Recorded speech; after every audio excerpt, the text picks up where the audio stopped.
Doctor Babasaheb Ambedkar समतेचा पहिला विचार मांडणारे थोर समाज सुधारक महात्मा विश्वेश्वर महाराज यांना वंदन करून तसेच आज बाळासाहेब ठाकरे हा महाराष्ट्राचा बुलंद आवाज ज्याच्या एका हाकेवर महाराष्ट्र उभा राहत होता, एका हाकेवर महाराष्ट्र खाली बसत होता, एका आत्मेवर महाराष्ट्र जळत होता, पेटत होता, असे बाळासाहेब ठाकरे त्यांनी भल्या भल्यांची झोप उडवली, त्यांनी भल्या भल्यांना झोपेचं सोन करणाऱ्यांना जागा केलं, मुंबईचं रक्त गदागदा हलवलं आणि सगळ्यांना कळून चुकलं की भगव्याशिवाय बाळासाहेब ठाकरेंशिवाय छत्रपती शिवाजी महाराजांचं नाव घेतल्याशिवाय महाराष्ट्र पूर्ण होत नाही. त्यांच्या स्मृतीत आमचे भाऊजी विभूते सर शिक्षक सेना यांनी येथे जो विद्यार्थ्यांचा सत्कार सोहळा आयोजित केलेला आहे, या सत्कार सोहळ्यास खास आमंत्रित केलेले सुत्रेश्वरजी महाराज, आमचे मित्र धीरज भैया पाटील, माजी जिल्हा परिषद अध्यक्ष, तसेच आदरणीय व्यासपीठ. मला एवढंच सांगायचं आहे या कार्यक्रमाप्रती की मित्रांनो, आज बघताय आपण सुत्रेश्वर महाराजांचं वस्त्र जे आहे ते भगवा आहे, शिवसेनेचा झेंडा जो आहे तो भगवा आहे. भगवा का? त्यागाचं प्रतीक. त्यागाशिवाय माणसाला महत्व नाही. त्याग केल्याशिवाय विद्यार्थ्यांना सुद्धा कुठलीही पदवी सहजासहजी प्राप्त होणार नाही. पालकांनाही तेवढाच त्याग करावा लागेल, मुलांनाही तेवढाच त्याग करावा लागेल, विद्यार्थ्यांनीही या गोष्टीची तयारी ठेवायची की आपल्याला त्याग करायचा आहे. त्याग करायचा कशाचा करायचा आहे?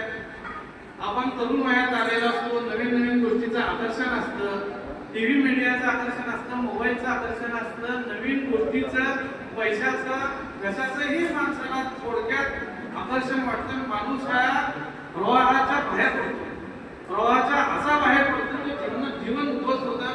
आज आपण प्रत्येक वेळेस पेपरमध्ये बघत असतात की मुलगा वडिलांना मारतो.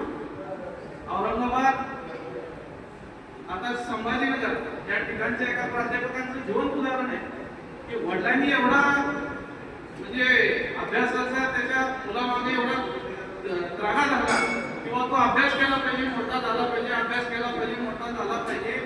वडील झोपेत असताना डंबेल्सने त्यानं त्या वडिलांचा खून केला. वडील प्राध्यापक, हे खूप मोठं उदाहरण आहे मित्रांनो. आज मला काय सांगायचंय की वडिलांनी एवढं पाठीमागे नाही लागलं पाहिजे की त्या मुलाच्या मनात जर अभ्यास नसला तर त्याला एवढं झोपून नाही द्यायला पाहिजे, ढकलून नाही द्यायला पाहिजे. जीवन हे खूप मोठं आहे. 1-2 वर्षात 16-20 वर्षात झालं म्हणजे जीवन संपलेलं नाही. 72व्या वर्षी डोनाल्ड ट्रम्प राष्ट्राध्यक्ष झाले, बराक ओबामा 35व्या राष्ट्राध्यक्ष झाले. 35व्या वर्षी दोघांच्या वयात खूप फरक आहे, परंतु 35व्या वर्षी पण बराक ओबामा राष्ट्राध्यक्ष झाले. त्यांचं असं काहीतरी गोष्टी की ते 35व्या वर्षी झाले. आपला मुलगा सुद्धा 70व्या वर्षी पंतप्रधान होऊ शकतो.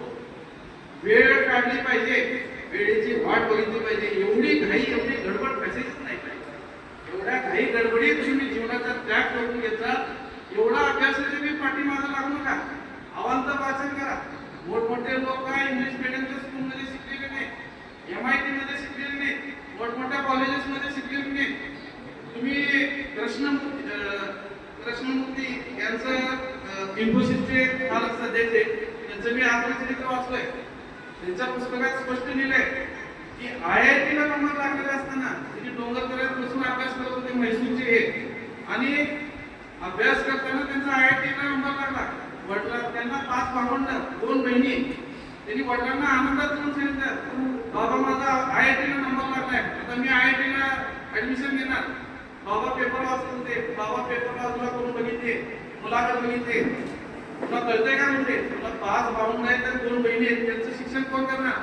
अहो बाबा, मी एवढे मार्क घेतले की मला स्कॉलरशिप मिळणार आहे, तुम्ही काय काळजी करताय? गजऱ्या तुला माहिती आहे का, म्हणजे स्कॉलरशिप तुला वर्ष संपल्यानंतर मिळत असते. स्कॉलरशिप अगोदर मिळत नसती आणि तेवढी माझी आई होती की तुला मी तिथे शिकवत बसन, तुला जे आहे ते कॉलेज आपल्या मैसूरमध्ये तिथे ऍडमिशन घे आणि शिक. विद्यापीठ कुठलीही युनिव्हर्सिटी तुमची लायकी बनवत नाही असं नारायण मूर्तींच्या वडिलांनी सांगितलेलं वाक्य आहे की कुठलीही विद्यापीठ कुठलीही युनिव्हर्सिटी तुमची लायकी ठरवत नाही, कुठलीही स्कूल कुठलाही कॉलेज तुमची लायकी ठरवत नाही. लायकी ही तुम्ही काय करताय, किती त्याग करताय, किती अभ्यास करताय हे ठरवतंय. आणि नारायण मूर्ती म्हैसूरच्या कॉलेजमध्ये शिकून तुम्ही बघताय आज इन्फोसिसचा मालक आहे. 10,000 करोडच्या वर वर्षाला टर्नओव्हर आहे, म्हणजे लाखो करोड असतील, हजार करोड असतील. मित्रांनो, हा सामान्य विद्यार्थी, सामान्य घरातला विद्यार्थी. यांनी असं नाही म्हणलं मी बाबाचा ऐकत नाही, वडिलांचा ऐकत नाही, मी जातो, मी काय करतो. ही अतिरेकी भूमिका कुठल्याही स्वरूपाची असू द्या, समाजात वावरताना असू द्या, अभ्यासात असू द्या, पालकत्वाची असू द्या, अतिरेकी भूमिका घेऊ नका. संयम बाळगा. तुम्हाला कधी ना कधी यश येणार आहे. स्वस्थ जीवन, मस्त जीवन, बिझी शेड्यूल, व्यस्त राहा कामात, मस्त राहतात. विनाकारण जर कुठाने करत असतात, मोबाईलशी खेळत असतात, टीव्हीच्या नादाला लागतात, नाही त्या पक्षाच्या नावावर जयघोष करत निघतात, तरुण वयात स्वतःचं तरुण्य पण हरवतात, तर घटना अशा घडते की आयुष्यात पुन्हा तुम्ही तुमच्या आई वडिलांना तुम्ही दाखवायला जागा देईल ना तुम्हाला जागा दाखवली. आज करते हे शाहरुख खान, सलमान खान हे पिक्चरचे हिरो हे आपले आयडॉल बनवलेले, हे खरे आयडॉल नाही. आयडॉल हे तुमचे हे असे नारायण मूर्ती यांचा कधी पिक्चर निघणार नाही मला माहिती आहे. कारण तशा माणसाला जर समोर आणलं तर भारत देश पुढे जाईल. मोठमोठ्या विदेशी लोकांची इथे ताकद मोठमोठ्या प्रमाणात काम करत आहे की या लोकांना इथला भारत सुधारायचं नाही. त्याच्यामुळे छत्रपती शिवाजी महाराजांचा इतिहास वाचा. छत्रपती शिवाजी महाराज असल्या मौलांच्या धक्कासमोर वर मान करून बोलणारा, ज्यावेळेस औरंगजेबाच्या डोळ्यात डोळे घालून म्हणायची कोणाची ताकद नव्हती, त्या दरबारात उभारून जर औरंगजेबाच्या डोळ्यात डोळे घालून हा आमचा शंभू राजा बोलत असेल आणि आपला स्वाभिमान ठेवत असेल तर तुम्ही काय वेगळे नाही. ते छत्रपती याच महाराष्ट्राच्या मातीतील होते. मित्रांनो, तुम्ही याच महाराष्ट्राच्या मातीतील आहात. तुम्ही असाच शंभू राजा बना, असंच काहीतरी महात्मा बसवेंना बना. महात्मा बसवेश्वर महाराजांनी त्या काळात 12व्या शतकात मित्रांनो दलितांसाठी आणि सवर्णीयांसाठी वेगळे रस्ते होते. त्यावेळेस राजपत्र काढलेलं आहे. ते पंतप्रधान होते कल्याणच्या राजाकडे, तर त्यावेळेस त्यांनी राजपत्र काढलेलं जे आपण CR म्हणतो की सर्व रस्ते सर्वांना वापरासाठी मी खुले करीत आहे.